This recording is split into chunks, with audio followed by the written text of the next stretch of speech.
You are told that a duke must know his duty before he knows his heart. You are told that a great house survives through careful marriages, polished manners, and daughters trained to smile before they speak. Arthur, Duke of Westleigh, had believed that for most of his life. He had come to the Danvers estate to choose the right sister, the perfect sister, the sister everyone had already placed beside him in the future. But before he could ask for her hand, he met the wrong sister in the dark, and she did not bow to the role he had brought with him. The Danvers ballroom glowed as if the house had swallowed the sun and turned it into chandeliers. Gold light spilled over polished floors, silk gowns, silver trays, and rows of watching faces that all seemed to know why Arthur had come before he had said a single word. He stood near the tall archway between the ballroom and the music room, one hand resting lightly around a glass he had no intention of drinking. His cravat was tied with perfect severity, his coat fit without a wrinkle, and his face carried the calm expression that had served him since he inherited the dukedom at 26. It was the expression of a man who understood his place and never questioned the cost of standing in it. Across the room, Eleanor Danvers moved through the evening with faultless grace. She was the eldest daughter, and everything about her had been shaped for rooms exactly like this one. She laughed at the right moments, lowered her eyes with the right degree of modesty, and spoke to older women with warmth that never slipped into familiarity. When she turned toward Arthur, her smile altered just enough to become something more careful, more promising, and everyone near her noticed. Lady Danvers noticed most of all. She had arranged the seating at dinner so that Eleanor sat within easy conversation, close enough for intimacy, but not close enough to seem bold. She had chosen music Eleanor played well, guests Eleanor knew how to charm, and a menu that allowed Eleanor to praise the cook without looking overly domestic.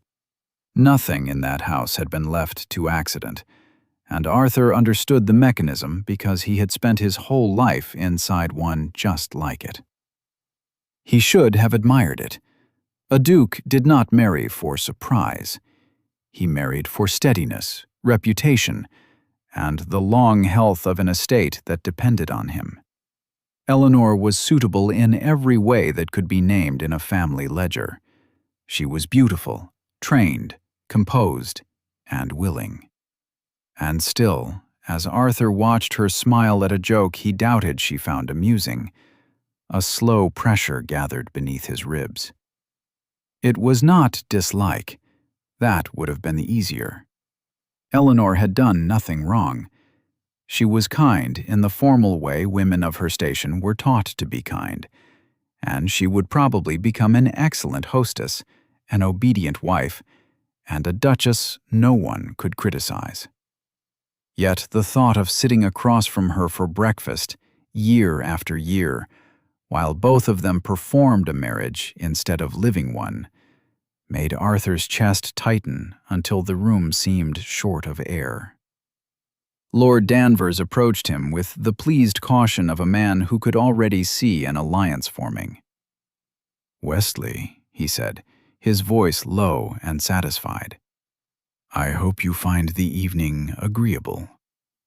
"Very agreeable," Arthur replied, because that was the answer required. "Eleanor has been looking forward to your visit." "So I understand. She is fond of Westleigh Abbey, though she has only seen it once. Your late mother spoke highly of her, I believe."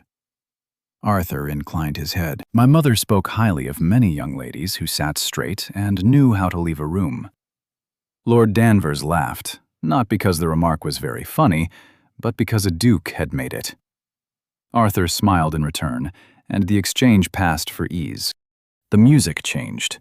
A waltz began, bright and polished, and Eleanor's eyes moved across the room to find him. It was not an invitation exactly. It was a reminder. The whole room turned with that reminder, gently but firmly, as if the entire house had become a hand at his back. Arthur felt the old training rise in him. Step forward. Ask. Dance. Confirm what everyone already knows. Do not make the household wonder. Do not embarrass the daughter. Do not disturb the order of things. Instead, he set his untouched glass on a passing tray. "Excuse me," he said. Lord Danvers blinked. "Of course." Arthur crossed the edge of the ballroom without hurrying, because a duke did not flee. He moved through a pair of French doors half hidden behind velvet drapery and entered a glass-roofed conservatory where the noise of the party softened at once. The air was cooler there, damp with the scent of earth and citrus leaves. Rain tapped softly overhead, turning the panes above him into dark silver. For the first time that evening, he breathed without effort. He walked deeper into the conservatory, past potted orange trees and climbing vines trained along iron frames. The place was not entirely dark. A few lamps burned low near the far wall, enough to show the shapes of leaves, the gleam of wet glass, and the pale stone path beneath his shoes.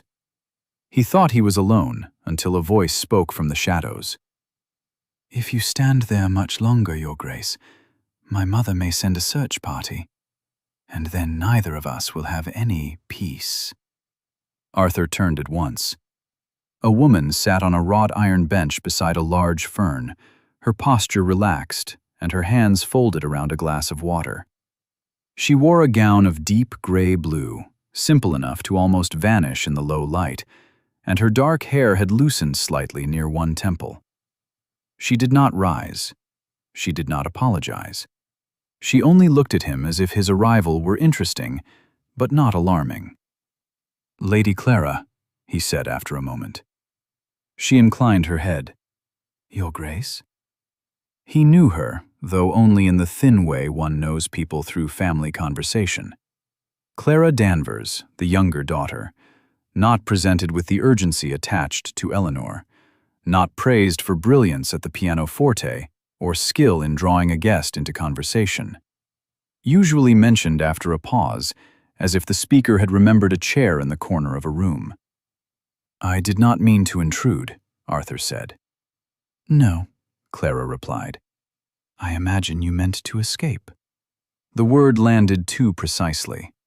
Arthur reached for the polished answer that had saved him in hundreds of conversations. "The evening is lively, and I wished to admire the conservatory. Lady Danvers has created a remarkable space." Clara studied him over the rim of her glass. "That is a very safe sentence." He stared at her. She did not smile in triumph. She seemed almost sorry for having named it. "I only mean that you sounded as if you had selected it from a drawer." Arthur should have been offended. He had seen men bristle over less, especially when a young unmarried woman spoke with such plainness.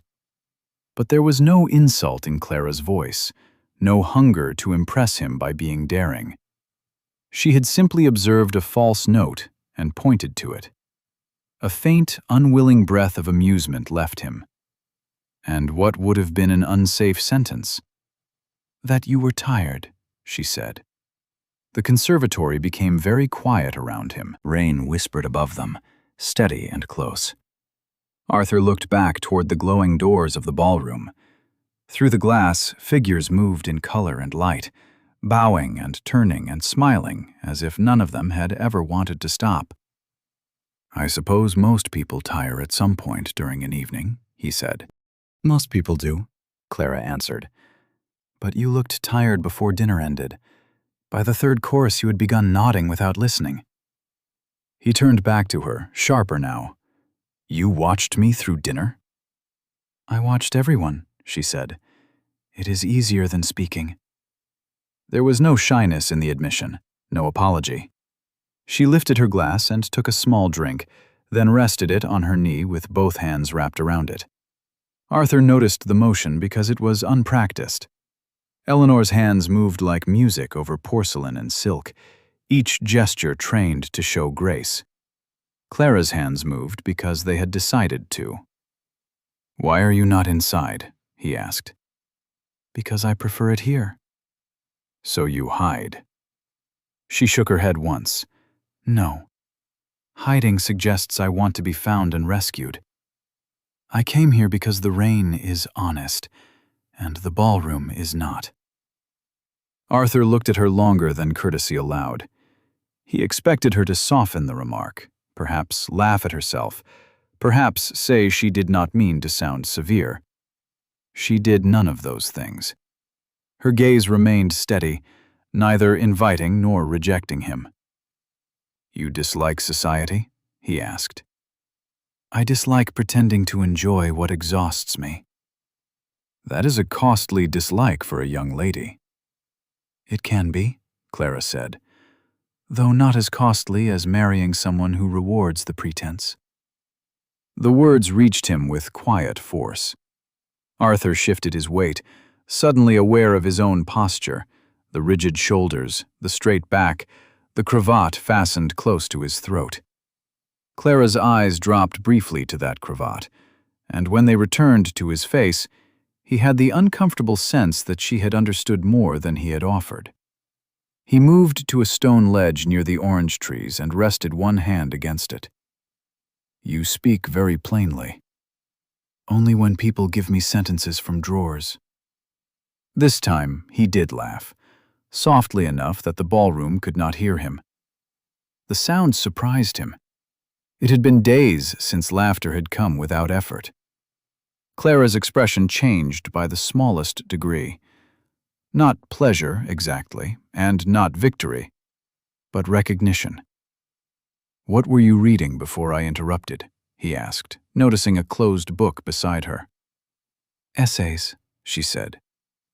On what subject? Women's education. He lifted a brow. Dangerous material. Not nearly as dangerous as an educated woman pretending not to be one.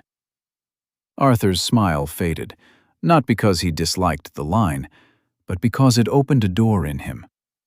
He had met clever women before. He had met women who sharpened wit into a weapon for drawing rooms. Clara's intelligence did not strike outward. It stood where it was and refused to move aside. A burst of laughter rose from the ballroom, followed by applause. Eleanor had likely finished at the pianoforte. Arthur knew he should return. The evening had a rhythm, and he had stepped out of it for too long. Clara seemed to understand. She looked past him toward the doors. They will expect you. Yes, he said. And you will go? Yes. But he did not move at once. For one suspended moment, they remained in the dim conservatory, with the rain above them, and the party held at a distance.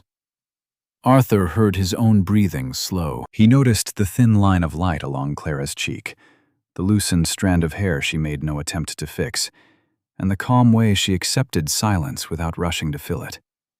He had spent years surrounded by people who wanted something from him. Agreement, approval, marriage, advancement. Clara wanted none of it, or if she did, she had hidden it so well that it made no claim on the air between them. At last he bowed.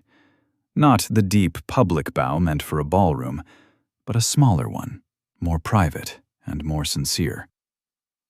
Good evening, Lady Clara. Good evening, Your Grace. Arthur returned to the ballroom, where Eleanor's smile found him almost immediately, and Lady Danvers watched with careful hope. He stepped back into the light, into music, into expectation, and resumed the role he had left behind. But something in the mechanism had slipped. The next afternoon, Lady Danvers hosted tea in the East drawing room, a space designed to make conversation look effortless while quietly controlling every movement inside it. The chairs had been placed in elegant half-circles. The curtains were drawn back to let in soft daylight. A silver tea service sat at the center of the room, and Eleanor stood beside it, like the answer to a question everyone had agreed not to ask aloud. Arthur entered beside Lord Danvers and felt the arrangement settle around him. Eleanor wore pale green muslin embroidered with small white flowers. The color suited her. Of course it did. Her mother would not have allowed anything else. She greeted Arthur with a curtsy that was neither too eager nor too distant, then poured his tea before anyone could offer to do it for her. "You take no sugar, I believe," she said. "You remember correctly. I try to remember what matters."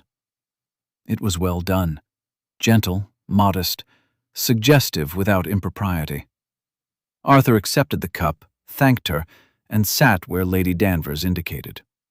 Eleanor took the chair angled nearest his, while Lord Danvers settled by the fire with a newspaper he did not read. Clara sat near the open doors to the terrace, partly inside, partly outside, as if she had refused to let the room claim her completely. A book rested closed in her lap. She was not reading it. She watched a pair of sparrows land on the low garden wall and paid no attention to the conversation until the conversation required her. Elian began with the London season. She spoke of which families had returned from the continent, which hostesses were planning musicales, and which marriages had already been whispered about in drawing rooms. Her voice was pleasant, and her opinions were careful. She disliked nothing too strongly, approved of nothing too boldly, and turned every subject toward stability. Arthur answered as he should. He asked where she preferred to spend the season. He allowed her to praise the balance between town and country. He listened while she described a new arrangement of the gardens at Townsend Hall, where old shrubs had been removed and the paths made more symmetrical. "It is vastly improved," Eleanor said, setting down the teapot. "There is something reassuring about order, do you not think? A garden should show the hand of the person responsible for it."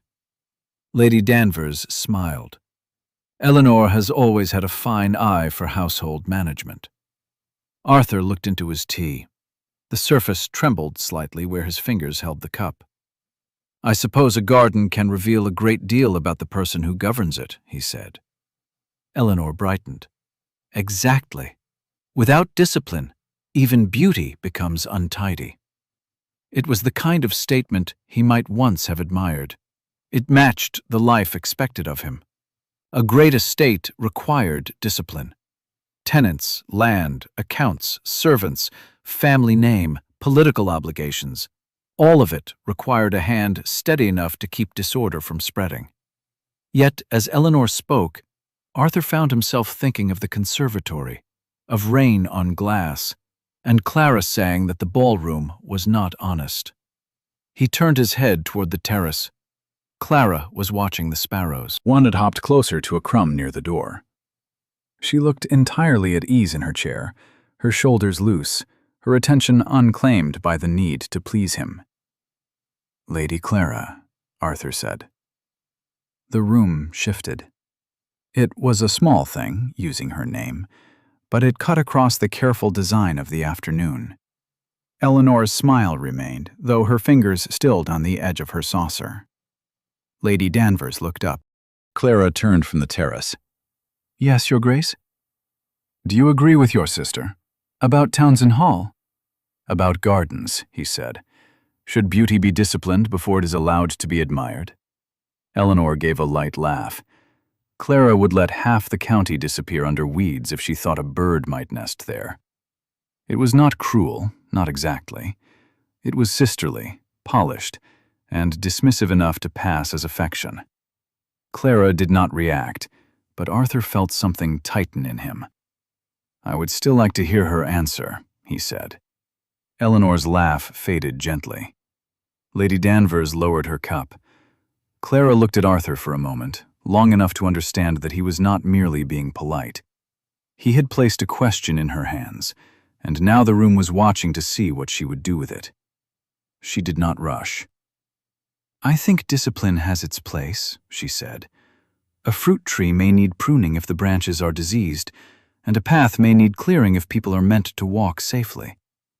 But there is a difference between tending a living thing and forcing it to prove obedience."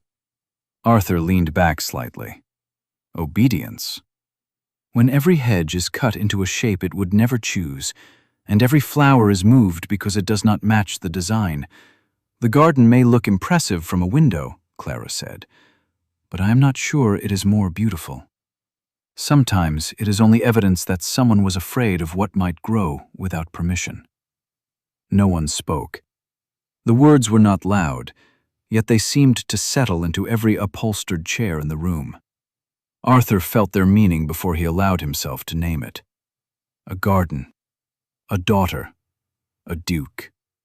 A life cut into shape because permission had already been granted to the people holding the shears. Eleanor looked down and adjusted the fold of her gown. Lady Danvers set her cup down with a small sound. "That is a rather severe interpretation of gardening," she said. Clara inclined her head. "Perhaps." She did not defend herself further.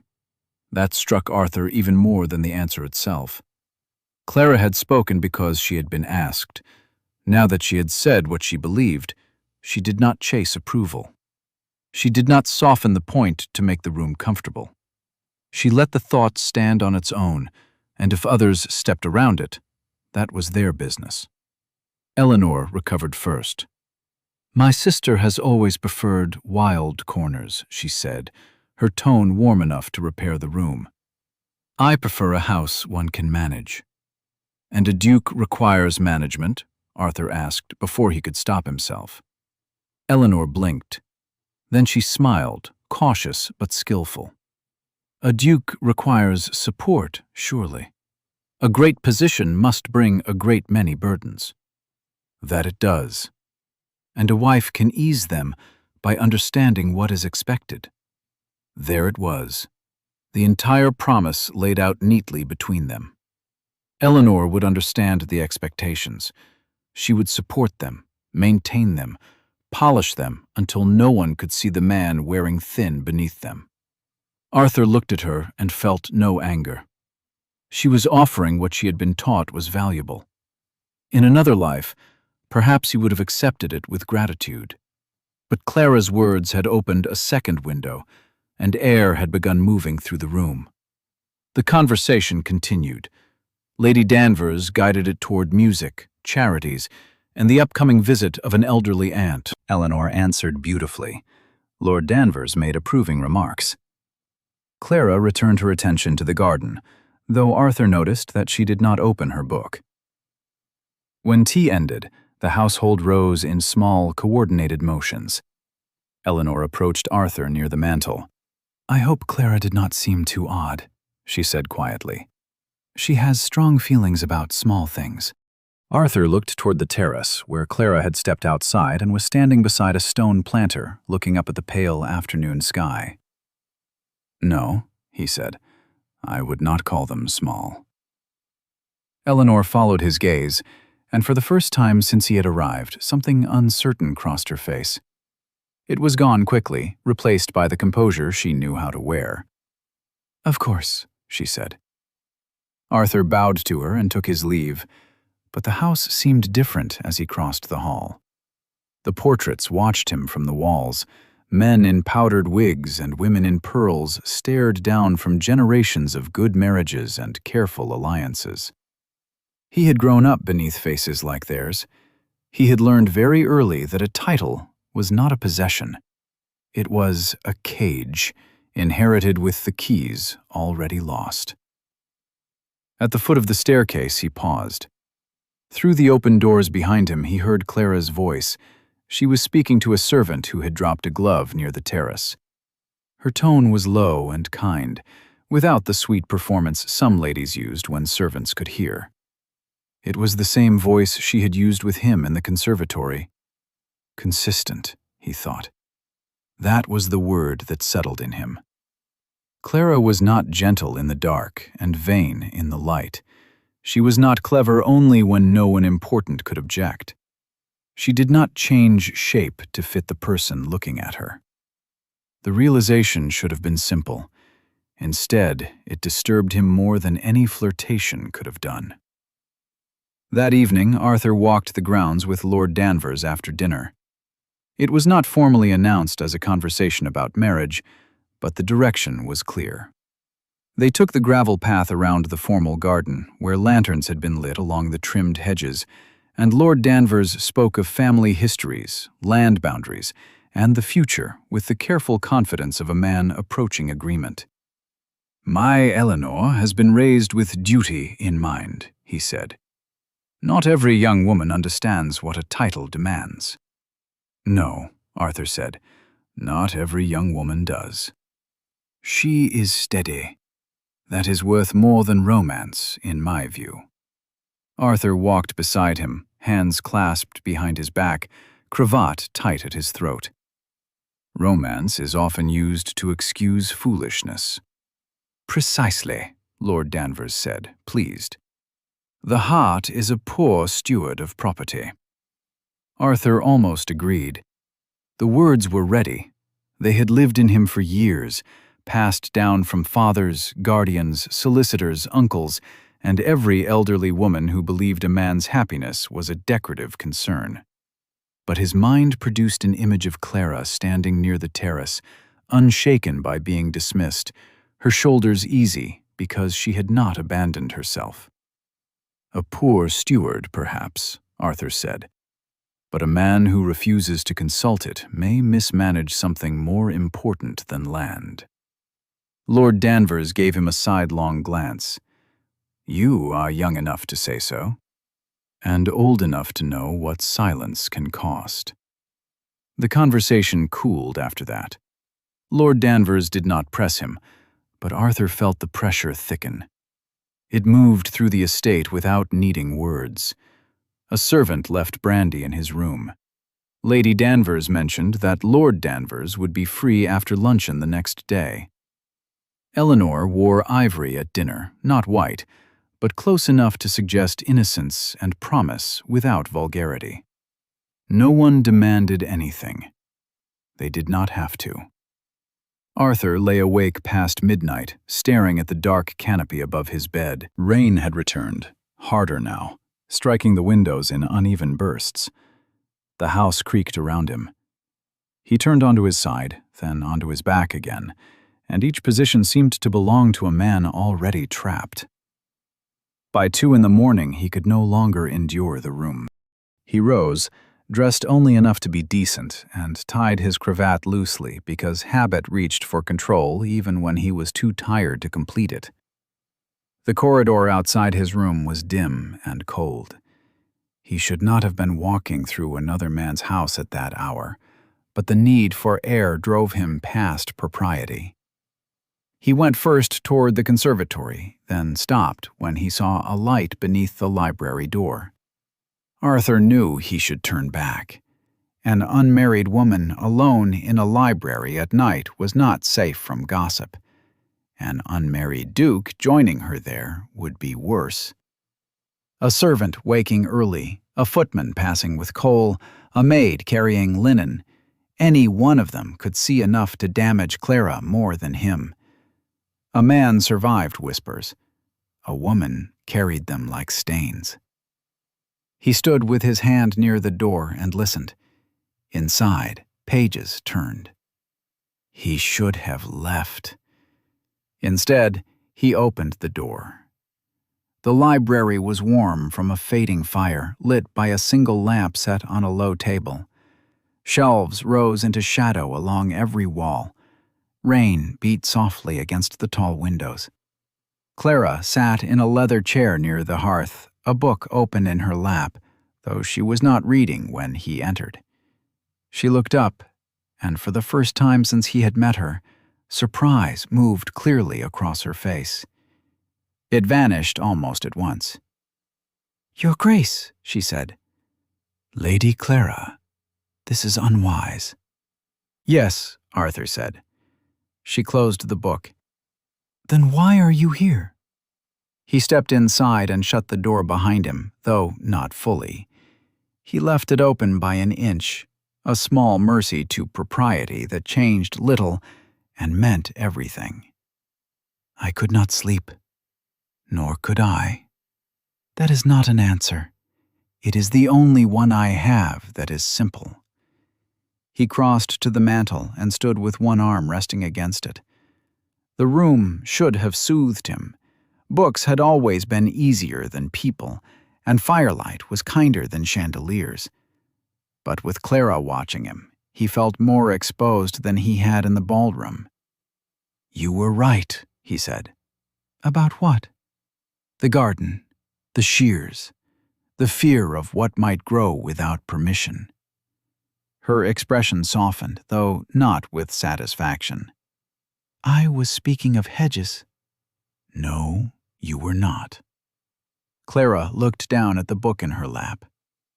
"Perhaps not entirely." Arthur let out a breath and reached for the smooth, bitter voice he used when feeling too much was dangerous. "It is charming in a young lady to speak of freedom when she has never had to keep a dukedom solvent, settle tenants' disputes, answer creditors, preserve a family name, and marry with 100 dead ancestors leaning over her shoulder. One can afford sincerity when the cost is only being thought odd." The words came sharper than he meant them to. He knew it as soon as Clara's fingers stilled on the book cover. She could have been wounded. She could have defended herself. She could have reminded him that she had not asked him to come. Instead, she looked at him with an almost painful calm. "There he is," she said. Arthur frowned. "I beg your pardon?" "The Duke who enters the room when the man is frightened." The sentence struck him with such precision that he turned away from her. Clara stood, setting the book aside. "You need not perform for me, Arthur." His Christian name, spoken so quietly in the small hours of the morning, went through him with more force than any accusation. "I am not performing," he said, but the denial had no strength. "You are," she said.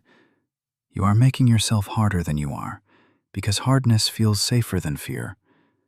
You speak of duty as if it were a wall, but tonight it sounds more like a locked door, and you are standing on the wrong side of it." Arthur's hand tightened on the mantel. "You make it sound simple." "No," Clara said. "I make it sound honest. Those are not the same thing." The fire shifted. A small piece of coal broke inward, sending sparks up the chimney. Arthur looked at it because he could not look at her.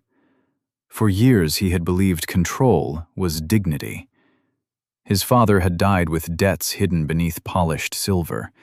His mother had smiled through illness because no duchess was allowed to become inconvenient. Arthur had inherited Westleigh with tenants to protect, land to restore, sisters to settle, servants depending on his judgment, and a name that could not be allowed to bend. Every private feeling had been weighed against public consequence, and public consequence had always won.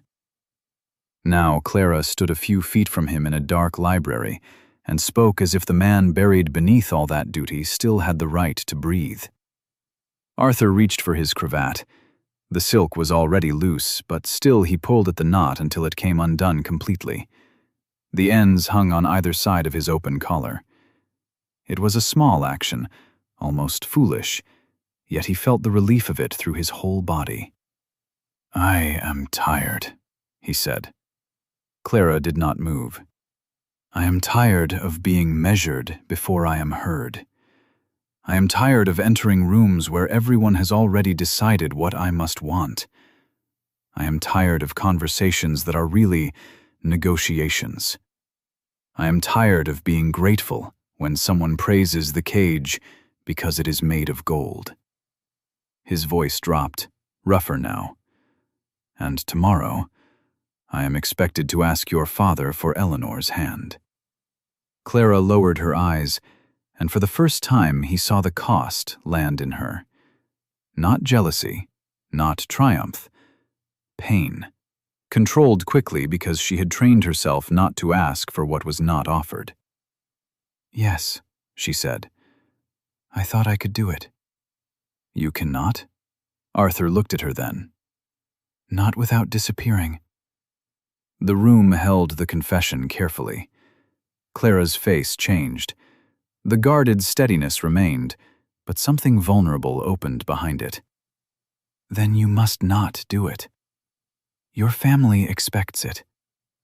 My family expects many things. Eleanor expects it. At that, Clara looked away toward the rain-dark window. Eleanor expects what she has been taught to expect. That does not mean she deserves to be used by it. No, Arthur said. She does not. And I will not be the reason she is humiliated. You would not be. Would I not? Clara asked, turning back to him. A duke comes to court the eldest daughter and leaves with the younger. There are drawing rooms that would feast on that for a year. Arthur had no answer. She was right. He could bear gossip. Clara would be made into a story.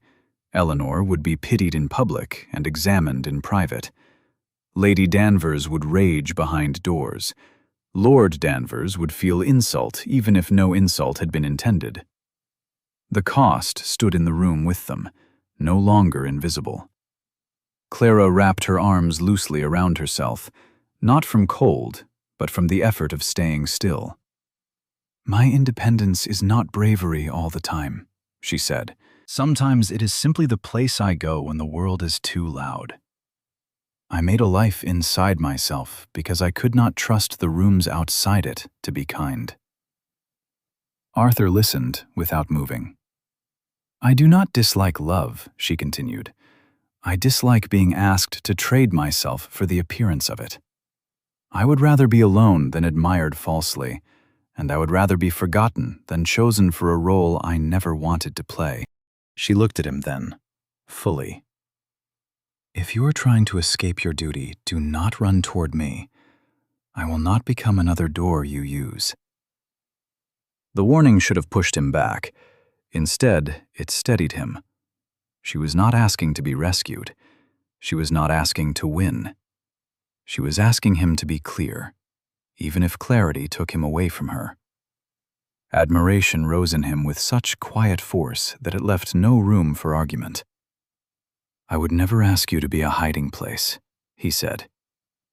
Then do not decide tonight. He stilled. Clara's voice softened. Fear can sound very much like truth when it is loud enough. If you break with my family, let it be because you know your own mind in daylight, not because the library is warm and I am the only person here who lets you breathe. Arthur looked at her for a long moment.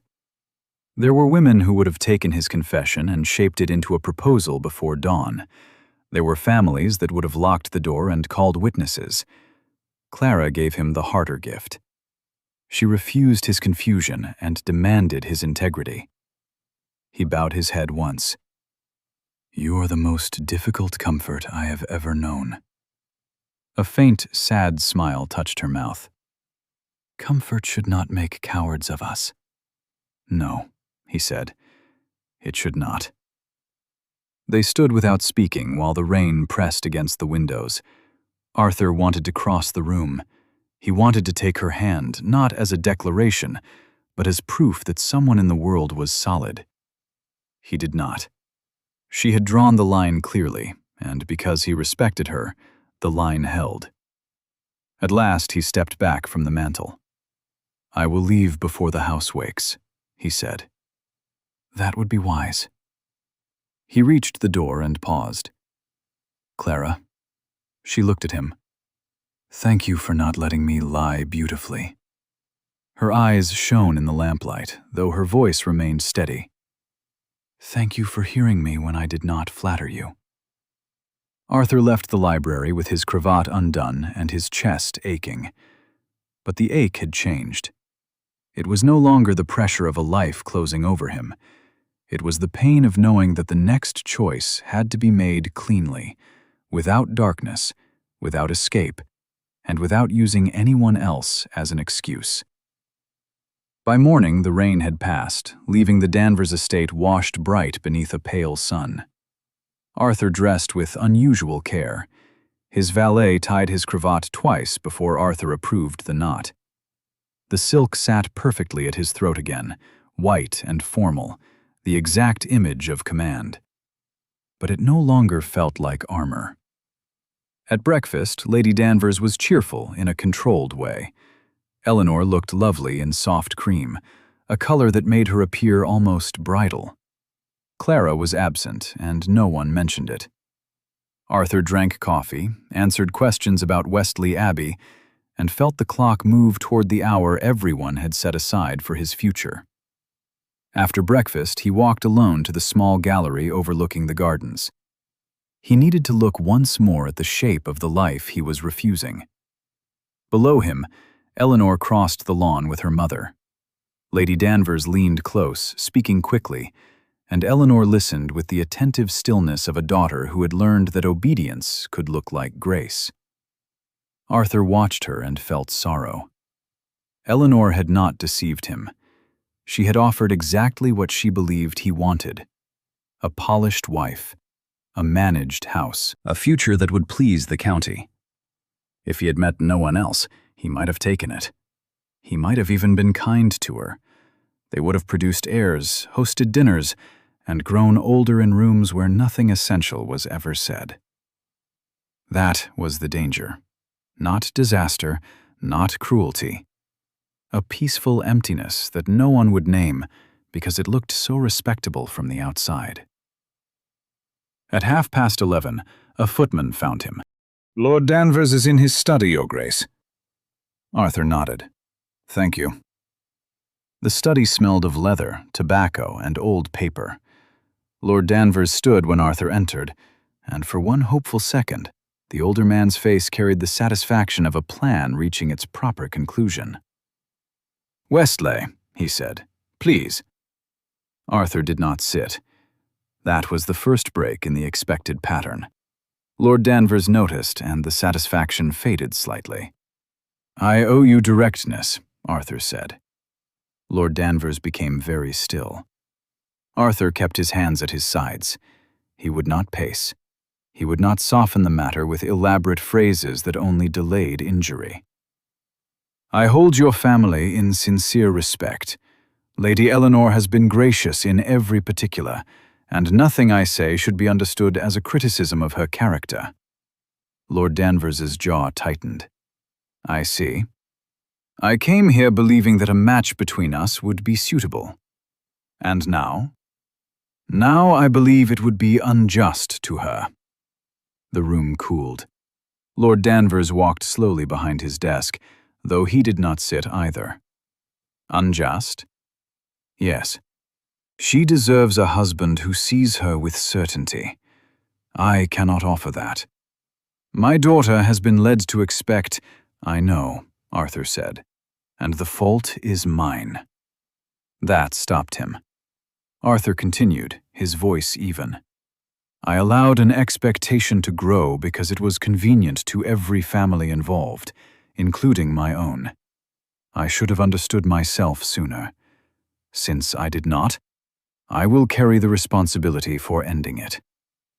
Lord Danvers stared at him. Anger moved beneath his controlled face, but so did calculation. "There will be questions. I will answer them in a manner that protects Lady Eleanor. You understand what you are declining?" "Completely. A beautiful young woman of excellent upbringing, with a respectable dowry and no stain upon her name." "I understand. And you would have me tell her what?" Arthur's throat tightened, but he did not look away. "Tell her that I am not the man who should ask for her life." Lord Danvers looked toward the window, where the formal garden stretched beneath the morning light. "This is irregular." "Yes." "Embarrassing." "Yes." "Deeply disappointing." "I know." Silence followed. It was not peaceful, but it was clean. Arthur could feel the cost of what he had done moving outward through the house already.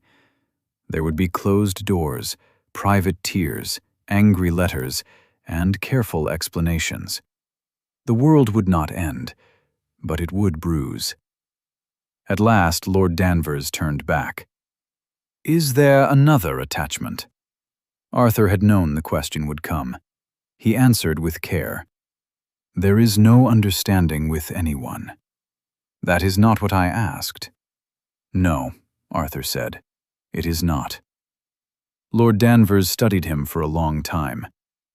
If you have compromised my younger daughter— I have not, Arthur said at once, and the first true steel entered his voice. Nor would I. The older man heard the warning and accepted it. Whatever else might be said, Arthur would not allow Clara's name to be dragged into that room as evidence. Lord Danvers exhaled heavily. You may go. Arthur bowed. I am sorry for the pain this causes. Pain is not the difficulty, Lord Danvers said coldly. Pain is private. Embarrassment must be managed. Arthur accepted the rebuke because it was partly deserved. Then he left the study and stepped into the corridor. For a moment he stood still. He waited for panic. He waited for the old tightening in his chest, the punishment his body delivered whenever he stepped away from expectation. It did not come. He felt sorrow, yes, and the hard awareness of consequence, but beneath it ran a steadier current. He had told the truth in daylight. A door opened somewhere down the hall. Lady Danvers's voice called for a maid. Arthur turned away before anyone could summon him into explanations and crossed the house toward the side entrance. He found Clara where he thought he might. Not in the conservatory, not in the library. She was beyond the formal gardens, past the clipped hedges, near the rougher edge of the estate where the land sloped toward a narrow stream. The place looked half-neglected by design, with long grass, ferns, and trees that had been allowed to keep their natural shape. Clara stood near the water with a sketchbook under one arm, though she was not drawing. She was watching sunlight move across the current. Arthur paused before stepping from the path. He wanted to remember this sight as it was, before his words changed it. Clara in a dark blue morning dress, hair pinned simply, one hand resting on the bark of a low branch. Not waiting to be chosen. Not arranged for admiration. Present in her own life. A twig broke beneath his shoe. She turned. Her eyes moved first to his face, then to his cravat. Perfectly tied. Her expression did not betray fear, but he saw the question form. It is done, he said. Clara's hand tightened slightly around the sketchbook. Done? I spoke to your father. I will not ask for Eleanor's hand. She closed her eyes for one brief moment. When she opened them, there was pain there, and relief, and caution holding both at a distance. Was he angry? Yes. Was he cruel? No. Not beyond what disappointment permits. And Eleanor? I have not spoken with her yet. Clara looked toward the house, though it was hidden behind trees. She will be hurt. Yes, Arthur said. And I regret it. That mattered to her. He saw it. She needed him to understand that Eleanor was not merely an obstacle removed from his path. She was a person who would have to wake tomorrow inside a changed story. Arthur took one step closer, then stopped. I did not come here to ask you to celebrate her pain. Good. And I did not come because last night frightened me into rebellion. Clara looked back at him. He breathed in slowly. The air smelled of wet grass and cold water. I have spent the morning asking myself whether you were right, whether I had mistaken relief for love, whether I wanted you because you seemed like a door out of the life I feared. And I found that when I imagined leaving here without you, I did not feel trapped, he said. I felt false. Her face changed slightly, but she did not interrupt.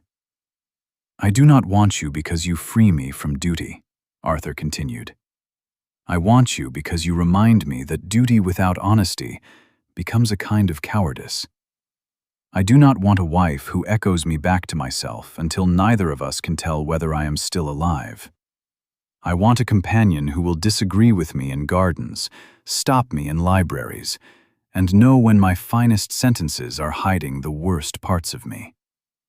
Clara's breath caught. It was small, but he heard it. Arthur moved no closer.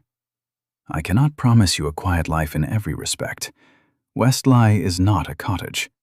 There will be duties, guests, tenants, dinners, and rooms full of people who speak too much. If you stand beside me, some will say I chose badly. Some will say worse of you than they dare say of me. I know. But I can promise that I will not ask you to become Eleanor, or my mother, or any portrait on a wall. The title may shape our days, but it will not own your spirit if I have strength enough to prevent it, and when I do not, I trust you to tell me. Clara lowered her gaze to the stream. For a long time she said nothing. Arthur let the silence remain. It was hers to use. When she spoke, her voice was quieter. I have made peace with being overlooked. It is not always pleasant, but it is simple. No one asks much of a woman they have decided not to notice. I would notice you. That is what frightens me. He felt the answer in his chest. Why? Because to be seen truly is not always gentle, Clara said. It means I cannot pretend to need nothing. It means the rooms I built inside myself may not be enough anymore. Arthur understood then that her calm had never been emptiness. It had been discipline of another kind. She had survived by choosing what could touch her. Now he was asking to be allowed near. I will not force the door, he said. A faint smile, fragile and real, touched her mouth. No, you have better manners than that. Usually. The smile deepened for 1 second, then faded into seriousness. She stepped toward him, closing some of the space he had left. If this is a choice, Arthur, it must remain one after the first difficulty. Not only today, while the air feels clean and brave. Later, when your aunt disapproves, when society laughs quietly, when I fail to say the graceful thing at dinner, when I prefer the library to a receiving line. You must not wake one morning and resent me for being the woman you asked me to remain. I will fail you in smaller ways, he said. I know enough of myself to promise that. But I will not resent the truth I chose. She searched his face with the steady attention that had undone him from the beginning. She looked for haste, for vanity, for the glow of a man pleased with his own defiance. Arthur stood still and let her examine him, because love, if that was what this had become, could not begin with evasion. At last, Clara set her sketchbook on the grass. What are you asking me? Arthur's voice lowered. Not to save me, not to hide me, not to become proof that I was brave. I am asking whether you would consider sharing a life with me, as my equal in all the ways the law may fail to name, but I will not forget. Her eyes brightened. I am asking, he said, whether you will be Duchess of Westleigh on your own terms. And Clara, always. The stream moved over stones beside them. Somewhere beyond the trees, the house held its disappointment and rearranged its future. Arthur saw the weight of the choice pass through Clara, saw her think of Eleanor, of her mother, of every room that would suddenly look at her differently. Then she lifted her hand. He looked at it before he took it. Her fingers were bare, steady, and slightly cold from the morning air. He placed his hand beneath hers, not gripping it first, only receiving. She looked down at the contact as if it were both ordinary and enormous. Yes, Clara said, The word was not loud. It did not need to be. Arthur closed his fingers around hers. The touch moved through him with a force no ballroom declaration could have carried.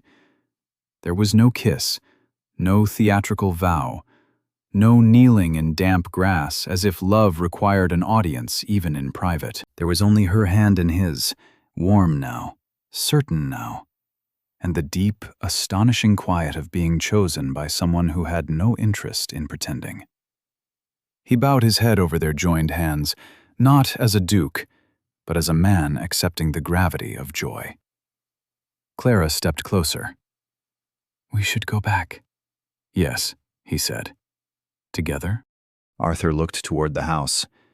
The path back would not be easy. Eleanor would have to be treated with dignity. Lady Danvers would not forgive quickly. Lord Danvers would negotiate anger into form. The servants would know before sunset, and London would know in a week. There would be cost enough for everyone. But Clara's hand remained in his. "Together," he said. 3 years later, autumn rain fell against the tall windows of the Westleigh Library, making the glass shimmer the way the conservatory roof had shimmered on the night Arthur first heard Clara speak from the shadows. He sat at his desk with estate papers spread before him, his cravat loosened at the end of a long day, while Clara rested on the sofa with a book open on her lap and a large old hound asleep against her feet. They had not spoken in nearly an hour, and neither of them had felt abandoned by the silence. Beyond the library doors, Westleigh Abbey continued to demand what great houses always demanded. Accounts needed attention. Tenants came with worries. Relations came with opinions. Some people had never stopped calling Clara the surprising duchess, though the phrase had lost most of its teeth. Eleanor had married the following spring, not to a duke, but to a kind baronet who laughed easily and looked at her as if she were more than well trained. That knowledge had become one of Clara's private mercies. Arthur looked up from his papers. Clara sensed it and lifted her eyes. Across the room, they shared a small smile that belonged to no one else. It was not dramatic. It would not have satisfied a ballroom, but it held the whole story: the rain, the library, the garden, the hand taken freely, the rules broken without cruelty, and the life built afterward with care. Their love had not conquered society by shouting over it. It had done something quieter and more difficult. It had taught two people, raised among beautiful performances, to become honest in the same room. And perhaps that was the greater revolution, not to be adored by the world, but to be known by one person and still be chosen.